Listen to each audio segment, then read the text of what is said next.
देश में कृषि के क्षेत्र में बदलाव साफ दिखने लगा है। देश के किसान कृषि में बड़ी तेजी से विकास कर रहे हैं। आज हम आपको ऐसे ही किसान से मिलवा रहे हैं कुरुक्षेत्र जिले के गांव उमरिया में रहने वाले किसान पंकज कुमार से, जो कि उन्नत तकनीकों को अपनाकर पॉली हाउस में रंगीन शिमला मिर्च की खेती कर अच्छा खासा मुनाफा कमा रहे हैं। इस पॉली हाउस को मैंने 2013 में लगाया था और तभी से इस पॉली हाउस में काम कर रहा हूँ। इसमें 3 तरह के कैप्सिकम है, ग्रीन, रेड एंड येलो। इसकी तैयारी हमने जुलाई में करनी शुरू की थी। सबसे पहले हमने खेत की जुताई की, उसके बाद इसमें गोबर का खाद डाला लगभग 10 ट्राली पर एकड़, और उसके बाद इसको अच्छी तरह जुताई करके इसके बेड बनाए, इसमें ऊपर ड्रिप बिछाई, और उसके बाद फिर इसमें हमने पौधा जो नर्सरी हमने इंडिविजुअल प्रोजेक्ट से तैयार करवाई थी वो हमने यहाँ पर ट्रांसप्लांट की थी। ये स्ट्रक्चर जो है 4000 स्क्वायर मीटर का है और इसमें लगभग 11000 पौधे लगे हुए हैं। प्लांट से प्लांट का जो डिस्टेंस है वो 30 सेंटीमीटर का है और एक रो से दूसरी रो का जो डिस्टेंस है वो है 50 सेंटीमीटर का। अभी इसका मैक्सिमम काम जो है अभी हो चुका है और इसके थोड़े से पौधे की बंधाई चल रही है, क्योंकि पौधा पिछले 1 महीने से हाइट ले रहा है, क्योंकि नया फ्रूटिंग आ रहा है। जो पिछली फ्लैश थी वो ख़त्म होने के बाद जो नई फ्रूटिंग आती है तो पौधा उसके साथ हाइट भी लेता है, तो उसी की बंधाई पे ज़्यादा काम चल रहा है। शिमला मिर्च फसल की बढ़वार अच्छी हो, इसके लिए समय समय पर सिंचाई करनी पड़ती है। ये किसान सिंचाई ड्रिप के माध्यम से करते हैं और इसी के माध्यम से घुलनशील पोषक तत्वों का व्यवहार करते हैं। इन्होंने बताया कि फसल की अलग अलग अवस्थाओं पर अलग अलग पोषक तत्वों का व्यवहार करना पड़ता है, साथ ही उर्वरकों की मात्रा को घटाया बढ़ाया जाता है। इसमें अभी तक आप ये मान के चलो, जब हमने शुरू में इसमें प्लांटेशन किया था तो लगभग इसमें 5 कट्टे DAP के डाले थे, 5 कट्टे पोटाश के डाले थे, और गोबर का खाद तो हमने डाला ही था 10 ट्राली। उससे बाद से लेके अभी तक हम इसमें जो सोल्यूबल फर्टिलाइज़र अवेलेबल होते हैं इफ़को के, वो इसमें यूज़ कर रहे हैं, और वो लगभग हम पर ये मान के चलिए कि 10 kg पर वीक जो हमारा कंटिन्यूसली चलता रहता है बाय ड्रिप। बीमारियां तो देखो इसमें ज़रूर आती हैं, उसका बचाव का तो एक सीधा सा प्रिकॉशन तो यही है कि आप जब भी एंट्री करते हैं तो थोड़ा सा अपना एंट्री पे ध्यान रखें, क्योंकि मैक्सिमम जो आपका जो कीड़ा है वो बाय डोर ही एंटर करेगा। और उसके अलावा भी अगर कोई हमें डेली निरीक्षण हम इसका करते हैं खेत का हम, और उसके बाद हम देखते हैं तो कोई इंसेक्ट अगर हमारे खेत में या प्लांट को लग चुका है तो उसका हम अच्छे से डॉक्टर से पूछ के स्प्रे करते हैं। यह किसान भाई अपनी रंगीन शिमला मिर्च की फसल को कीट रोगों से बचाने के लिए प्रक्षेत्र की साफ सफाई रखते हैं तथा फसल में पीले चिपचिपे प्रपंच लगाते हैं, जिससे कि फसल कीट व्याधियों से बची रहे। लेकिन यदि फिर भी फसल पर कीट रोगों का प्रकोप देखने में आता है तब यह रासायनिक दवाओं का छिड़काव करते हैं, जिससे कि इनसे होने वाले नुकसान से बचा जा सके और फसल से भरपूर उत्पादन लिया जा सके। अभी इसमें प्रोडक्शन चल रही है, लगभग नवंबर से हार्वेस्टिंग चल रही है, और लगभग हफ्ते में हम 2 बार इसमें तुड़ाई कर लेते हैं, और कॉन्टिन्यूसली ये मई तक चलेगी, हमारी प्रोडक्शन में रहेगी। एक पौधे पर लगभग से 1.5 से 2 किलो पर प्लांट हमारा पूरे सीजन में निकल के आता है। मार्केटिंग के लिए हमारे पास जो हमारे नियर बाय जो अच्छी मंडियाँ हैं उसमें दिल्ली है और चंडीगढ़ है जो हमारे दिल्ली हैं। रेट तो वेरी करता रहता है डेली टू डेली। शुरू से लेकर अभी तक जो टोटल क्रॉप का खर्चा जो हमारा आएगा वो लगभग 4 लाख रुपए के आसपास तक आएगा। अभी तक हम इसमें से 8 लाख रुपए की कैप्सिकम सेल कर चुके हैं, और अभी हमारा एक फ्लैश जो लगभग आज से 10 दिन बाद शुरू होगा वो मई के एंड तक रहेगा। उसका हम एक्सपेक्टेड अभी 2 से 2.5 लाख रुपए और एक्सपेक्ट कर रहे हैं। ये किसान भाई रंगीन शिमला मिर्च बाजार में औसतन 90 से 100 रुपए में बेचते थे, लेकिन इस समय कोरोना की वजह से ये औसतन 62 रुपए प्रति किलो के हिसाब से रंगीन शिमला मिर्च बेच रहे हैं। इस तरह से इन्हें 1 एकड़ रंगीन शिमला मिर्च की खेती से 165 कुंतल उपज मिलने की संभावना है, जिससे कुल आमदनी 10,23,000 रुपए मिलेगी। और जहां तक कुल खर्च की बात है तो खेत की तैयारी, बीज, खाद उर्वरक, पौधा सुरक्षा, ट्रांसपोर्ट और अन्य खर्च के रूप में लगभग 4 लाख रुपए कुल लागत आई। इस तरह इन्हें 1 एकड़ प्रक्षेत्र से 6,23,000 रुपए शुद्ध लाभ के रूप में मिलने की संभावना है। किसान भाइयों, यह लागत खर्च और लाभ केवल फसल का है, इसमें पॉली हाउस और ड्रिप की लागत शामिल नहीं है। काम बहुत अच्छा है, लेकिन किसान को थोड़ा सा इसमें अवेयर और नॉलेज की ज़रूरत है। उसके लिए पहले मैं चाहूँगा कि अगर आप कोई भी किसान इसमें काम करने की इच्छा रखता है तो सबसे पहले इसकी ट्रेनिंग ज़रूर ले, उसके बाद इस काम को अच्छे से हो पाएगा। ब्रेक के बाद एक बार फिर से आप सभी दर्शकों का अन्नदाता में स्वागत है। अब रुक करते हैं अगली कड़ी की ओर। प्रदेश में इस समय गेहूं की कटाई चल रही है। ऐसे में किसान को फसल उत्पाद का अच्छा मूल्य मिले, इसके लिए फसल की कटाई, गहाई और भंडारण वैज्ञानिक अनुसंधानों को अमल में लाकर की जाए, तभी आपको उपज का अच्छा बाजार भाव मिलेगा। तो गेहूं की कटाई, गहाई और भंडारण करते समय कौन कौन सी बातों का ध्यान रखना जरूरी है, आइए जानते हैं। गेहूं की फसल हम देख रहे हैं, हमारे सामने खड़ी है, पक चुकी है, कई जगह कटाई शुरू हो चुकी है। गेहूं का सबसे पहला तो रंग ही होता है। आप जब जैसे ये रंग देख रहे हैं, हम बिल्कुल जो है ना पीला रंग है, वो इंडिकेट है कि फसल पक चुकी है।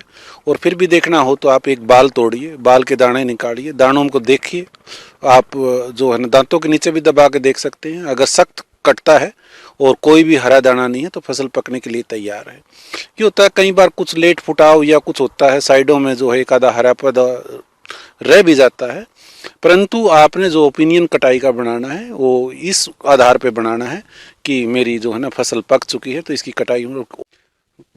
गेहूं की कटाई दो तरीके से होती है। एक तरीका ये है कि किसान हाथ से कटाई करता है और फिर उसको थ्रेसर से जो है थ्रेसिंग करता है, तूड़ा निकल जाता है, गेहूं एक तरफ निकल जाता है। जहाँ तक हाथ की कटाई है वो थोड़ा सा फसल जो है अगेती कटाई की जाती है। उसमें सबसे बड़ी सावधानी तो जैसे थ्रेसिंग के दौरान ये सावधानी रखें कि कहीं बड़े एक्सीडेंट होते हैं थ्रेसर में, कई बार जो है दुर्घटना होती है, जान तक चली जाती है, तो वहाँ सावधानी रखें कि हाथ दूर रखें, ज़्यादा वक्त तक काम ना करें, रोटेशन में काम करें। और एक जैसे कोरोना महामारी का प्रकोप था, वो पिछली बार भी हमने एडवाइजरी जारी की थी, तो थोड़ा झुंड में ना बैठें, थोड़ा सा सोशल डिस्टेंस मेंटेन करके रखें। कटाई भी करनी है तो थोड़ी सी लंबी लंबी स्ट्रिप में अकेले अकेले कटाई करें। तो हाथ की कटाई का परंतु हालांकि प्रोपोर्शन बहुत कम है, ज़्यादातर कंबाइन से कटाई होती है। कंबाइन से कटाई करने के लिए ये होता है कि फसल को थोड़ा सा ज़्यादा पकाना पड़ता है कि ताकि नमी ना रहे। हाथ से कटाई में तो फसल 2-3 दिन खेत में पड़ी रहेगी तो सूख जाती है। तो कंबाइन से कटाई होगी। कंबाइन से कटाई में ये है सावधानी किसानों को, जैसे सरकार ने मेरी फसल मेरा ब्यौरा इम्प्लीमेंट किया, सब अपना रजिस्ट्रेशन कराएं, जब SMS आए उसी हिसाब से कटाई करें ताकि सीधी फसल आपकी मंडी में जाए। और कंबाइन की कटाई में क्या है, कंबाइन की कटाई ऐसी स्टेज पे करें कि दाने में नमी ना हो। अगर नमी ज़्यादा है तो आपको मंडी में जाकर अनेक तरह की समस्याओं का सामना करना पड़ेगा। कंबाइन की कटाई के उपरांत सबसे बड़ी सावधानी ये है कि तुरंत कोशिश करें कि उसका तूड़ा बनवा लिया जाए और जो फसल अवशेष बचता है उसको किसी भी सूरत में ना जलाएं। देश के कुल उत्पादित खाद्यान्नों का 72.5% भंडारण किसानों के घरों में पुरानी एवं परंपरागत विधाओं से अनाज भंडारण किया जाता है, जबकि 27.5% सरकार वैज्ञानिक भंडारण भविष्य की आवश्यकताओं के मद्देनजर वैज्ञानिक ढंग से करती है। फसलों की कटाई के बाद अनाज को विभिन्न स्तरों पर क्षति होती है। भौतिक रूप से अधिक ताप या नमी से अनाज को नुकसान होता है, जिससे अनाज की पौष्टिकता में कमी आती है।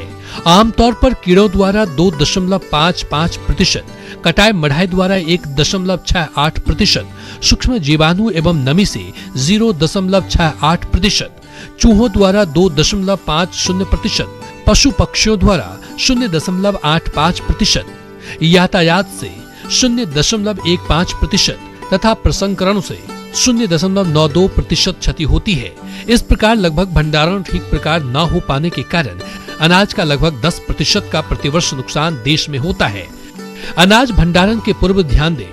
भंडारण गृह या गोदाम को साफ सुथरा कर दीवारों को चूने से पुताई करें। भंडारण घर का फर्श धुलकर अच्छे प्रकार से सुखा लेना चाहिए। दीवार, फर्श, छत को कोई छेद या दरार नहीं होना चाहिए। यदि है तो मरम्मत करें। भंडारण घर की सफाई के साथ कीटों के संक्रमण से मुक्ति कर लें। इसके लिए मेलाथियान 50 EC 1 मिलीलीटर प्रति 1 लीटर पानी में घोलकर घोल की 3 लीटर मात्रा से 100 वर्ग मीटर क्षेत्र की पुताई या छिड़काव करें। पुराने खाली बोरे, दीवारें, फर्श, पट्टियों, लकड़ी के तख्ते आदि कीटनाशक से छिड़काव द्वारा कीट संक्रमण से मुक्त करें। भंडारित अनाज को भली प्रकार साफ कर लें। अनाज, भूसा, धूल, खरपतवार से मुक्त तथा कटा पिटा अनाज भी अलग कर लें। अनाज को कड़े धूप में सुखा लें और ठंडा करके भंडारित करें। भंडारित अनाज में 10 से 12% नमी होनी चाहिए। मेरे किसान भाइयों को यही सलाह है कि सही स्टेज पे कटाई करें, साफ सुथरा करके मंडी में लेके जाएं और वहाँ जो है मंडी में आपको कम से कम समस्याओं का सामना करना पड़ेगा। और जो सरकार की नीतियाँ हैं उनका पालन करें, सरकार के साथ सहयोग करें। अगर आपका कोई पॉइंट ऐसा भी है जहां आपको परेशानी आ रही है तो संबंधित अधिकारी के जो है संज्ञान में लाए, समाधान होगा। ब्रेक के बाद एक बार फिर से आप सभी दर्शकों का अन्नदाता कार्यक्रम में स्वागत है। बढ़ते हैं अगली प्रस्तुति की ओर।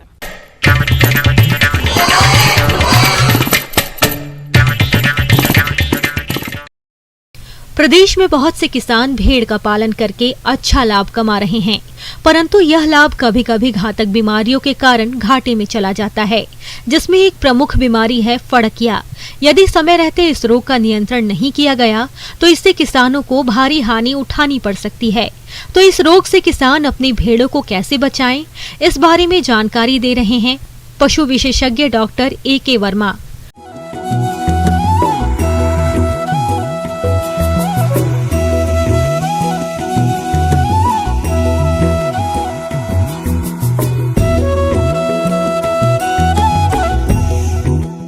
भेड़ एवं बकरियों में जो फड़किया बीमारी की समस्या होती है, इसके बारे में जानेंगे। कैसे इस बीमारी में लक्षण क्या होते हैं और इस बीमारी से हम अपने पशुओं को किस तरह से सुरक्षित रख सकते हैं। प्रदेश के बहुत से किसान भाई भेड़ों का पालन करके अच्छा लाभ कमाते हैं, लेकिन ये लाभ कभी कभी रोगों के चलते घाटे का शिकार हो जाता है। रोगों में बात करें फड़किया की, तो इससे प्रभावित भेड़ें झुंड में मर जाती हैं। तो आइए सबसे पहले जानते हैं ये रोग किन किन कारणों से होता है। सर्वप्रथम ये बीमारी एक जीवाणु जनित बीमारी है। यह एक क्लॉस्ट्रीडियम परफ्रिंजेंस टाइप C एवं D के द्वारा पैदा किया जाता है। इस बीमारी में क्या होता है, नॉर्मली ये जीवाणु भेड़ एवं बकरी के पेट में रहता है, लेकिन जिस समय उस पशु को अगर ज़्यादा प्रोटीन वाला या ज़्यादा कार्बोहाइड्रेट वाला हम राशन दे देते हैं या ज़्यादा ग्रीन कोई भी हरा चारा हम दे देते हैं, उस कंडीशन में उसके अंदर जो ये जीवाणु पाया जाता है, इसकी संख्या अचानक बढ़ जाती है और उसकी वजह से ये पेट में काफ़ी मात्रा में छोटी एवं बड़ी आंत्र में बहुत सारे पॉइजन्स को रिलीज़ करता है। उसकी वजह से पशु के शरीर के कई अंग प्रभावित होते हैं और ऐसी कंडीशन में अगर समय से इलाज नहीं करवाया गया तो पशु की मृत्यु निश्चित होती है। इस वजह से कभी भी अगर इस तरह की समस्याएं आ रही हैं पशुओं में तो उसका हमें समय रहते ही इलाज करवाना आवश्यक होता है। अब किस तरह से इसके लक्षण होते हैं जब पशुओं में इस तरह की समस्या आती है, तो आप देखेंगे कि आपको अगर कभी ऐसा लगा कि पशु ने ज़्यादा मात्रा में अनाज को खा लिया है, तो ऐसी कंडीशन में हमें देखने को मिलता है कि 10 से 12 घंटे के बाद इस तरह के लक्षण होंगे कि पशु एक साइड में लेट जाता है, अपने पैरों को आगे पीछे करता है और अपने जो पैर हैं पिछले पैर उनको अपने पेट पर मारता है। इसकी वजह से उसे दर्द होता है, इसलिए ऐसे लक्षण पशु शो करता है। तो अगर कभी भी किसी भेड़ और बकरी में इस तरह की समस्याएं आती हैं तो तुरंत इसका इलाज करवाना चाहिए। इसके इलाज के लिए क्या है, जो ये जीवाणु होता है इसी के द्वारा एक एंटी सीरा तैयार किया जाता है, जिसमें रेडीमेड एंटीबॉडीज़ होती हैं जो पशुओं को पिलाई जाती हैं।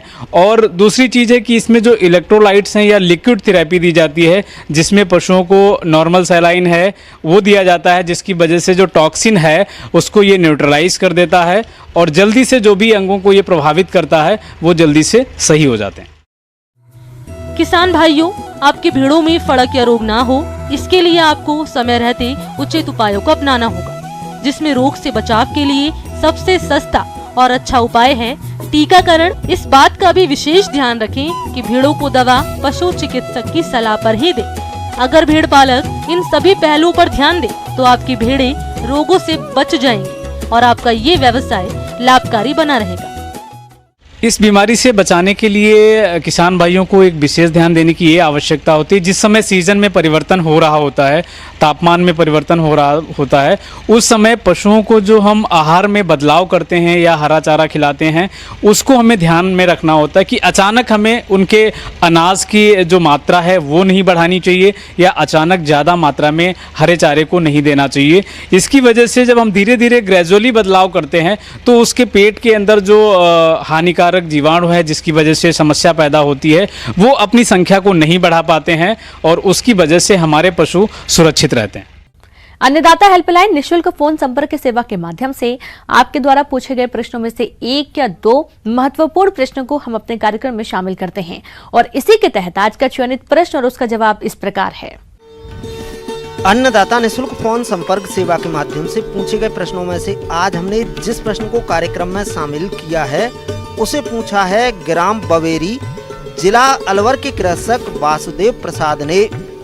आप आम के बाग में किए जाने वाले जरूरी कार्यों के बारे में जानकारी चाहते हैं तो वासुदेव प्रसाद जी आपकी जानकारी के लिए प्रस्तुत है कार्यक्रम का ये अंश। आपकी फसल वास्तव में आम की दाने मटर के बराबर हो गए हैं। यह ऐसी परिस्थिति है कि आंधी के थपेड़ों से, गर्म हवा से आपकी फसल के नुकसान होने का समय होता है। किसान बंधु, अभी थोड़ी बारिश हुई है, भूमि में नमी है, आप नमी संरक्षित करने का उपाय निश्चित रूप से करेंगे। पौधे पे आपके आम के पेड़ के जहां 12 बजे दिन में छाया गिरती हो, जिसे हम कैनोपी कहते हैं, उसके 1 मीटर भीतर गोलाकार व्यास में आप निश्चित रूप से 50 सेंटीमीटर चौड़ा और 1 मीटर गहरा आप एक नाला खुदाई कर लें, मिट्टी बाहर की ओर रख दें। इसमें हमेशा जल संरक्षण करने की कोई उपाय करें। सिंचाई की व्यवस्था हो तो नमी बिल्कुल उसके जड़ के आसपास संरक्षित रखेंगे। आम का गुजिया कीट, ये सफेद रंग का चपटे आकार का कीड़ा आम की बौर तथा पत्तियों का रस चूसता है। फलस्वरूप पत्तियां तथा बौर सूख जाते हैं। इनकी मादा गर्मी के दिनों माह जून में पेड़ से उतरकर जमीन के अंदर लगभग 15 सेंटीमीटर गहराई में अंडे देती है। इन अंडों से दिसंबर जनवरी में बच्चे निकलते हैं और 2-3 दिन बाद ये पेड़ पर चढ़ना प्रारंभ कर देते हैं और फूल एवं फल का रस चूसना प्रारंभ कर देते हैं। कि एक कीट जो पेड़ पे चढ़ती है, जिसे दहिया कहते हैं, वह उसकी डंठल से चिपक कर उसके डंठल को कमजोर करती है, जिसके कारण वहाँ एक रस भी स्राव करती है, जिसके कारण वहाँ एक काले रंग की फफूंद पनप जाती है, आपकी फसल की नुकसान होगी। इसे रोकने के लिए सबसे अच्छी उपाय तो दिसंबर में होती है कि आप उसके जड़ों की तमाई करके वहाँ दबा दें। इस समय वर्तमान परिस्थिति में आप क्विनलफॉस या इमिडाक्लोरोपिड, क्विनलफॉस 1 ml प्रति लीटर पानी में घोलकर छिड़काव करेंगे या फिर इमिडाक्लोरोपिड 17.5% की मात्रा 3 लीटर पानी में 1 ml डालकर एक छिड़काव कर दें। फलों का गिरना। आम के पौधों से फूल एवं फलों का गिरना एक प्राकृतिक प्रक्रिया है। ऐसा ज्ञात हो चुका है कि आम के फल अपने वृद्धि काल में विभिन्न स्टेज में गिरते रहते हैं और यहाँ तक कि 99% फल सेट होने के प्रारंभ के 4 सप्ताह में ही गिर जाते हैं। शेष फल बाद में 0.1% मात्र गिरते हैं और आम के फल परिपक्वता की स्थिति में पहुँच जाता है। फलों के गिरने के कई कारण खोजे जा चुके हैं, जैसे कि परागण की क्रिया में बाधा पड़ना, त्रुटिपूर्ण फूलों का विकास एवं अनियमित सिंचाई, फल के विकास के समय अनुपयुक्त जलवायु तथा कीट एवं व्याधियों के समावेश के अतिरिक्त फलों का गिरना फलों का पूर्ण विकास को प्राप्त न करना भी है। किसान बंधु, इस समय आम के पौधों में सिर्फ ये ख्याल रखना है कि आपके पश्चिम और दक्षिण दिशा से गर्म हवाओं से बचाव के लिए कोई भी न कोई रास्ता होनी चाहिए। ऐसे पौधे जहां आंधी के थपेड़े आएंगे वहां पेड़ आपस में, डालियां आपस में टकरा के आपके आम के, अगर वैसे आम का फल टिकुला गिरना स्वाभाविक प्रक्रिया है, लेकिन अधिक नुकसान होने की अवस्था में प्लानोफिक्स नाम की दवा जो मार्केट में आती है 3 लीटर पानी में 1 ml मात्रा घोलकर आप छिड़काव कर सकते हैं या 1 टीन पानी में 3 ml मिलाकर आप प्लानोफिक्स छिड़काव करेंगे। इससे आम के फल गिरने रुक जाएंगे। इस समय आम के जो भी निषेचित फल होंगे उन्हें बचाने से आपकी फसल अच्छी हो जाएगी।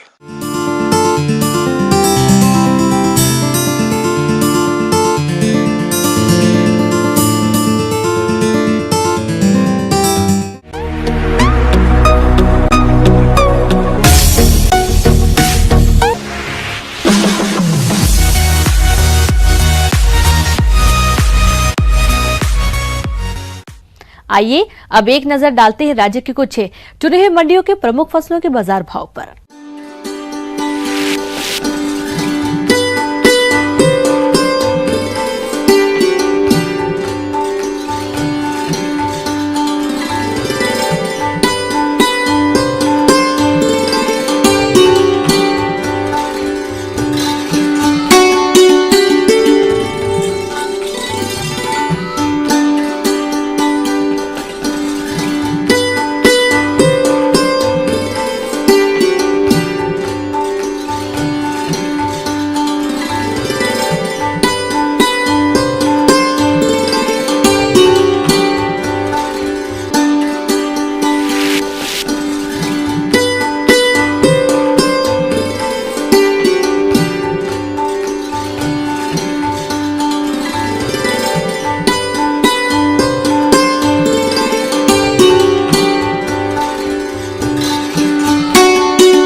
किसान भाइयों, अन्नदाता आपकी सेवा के लिए संकल्परत है। कृषि संबंधित समस्या एवं सुझावों के लिए आप हमें इस पते पर संपर्क कर सकते हैं। प्रोड्यूसर अन्नदाता news 18 Rajasthan, Ramoji film city Hyderabad 501512। साथ ही आप हमें ईमेल भी कर सकते हैं। हमारा ईमेल है p18annadatarajasthan@nw18.com। और इसके अतिरिक्त आप हमें निःशुल्क हेल्पलाइन नंबर 180041922155 पर सोमवार से शनिवार सुबह 10 से शाम 4 बजे के बीच संपर्क कर सकते हैं। किसान भाइयों, अब समय हो रहा है आपसे विदा लेने का, तो हमारी अन्नदाता टीम को दीजिए इजाजत। कल फिर आपसे मुलाकात होगी कृषि संबंधित कुछ और महत्वपूर्ण जानकारियों के साथ। नमस्कार।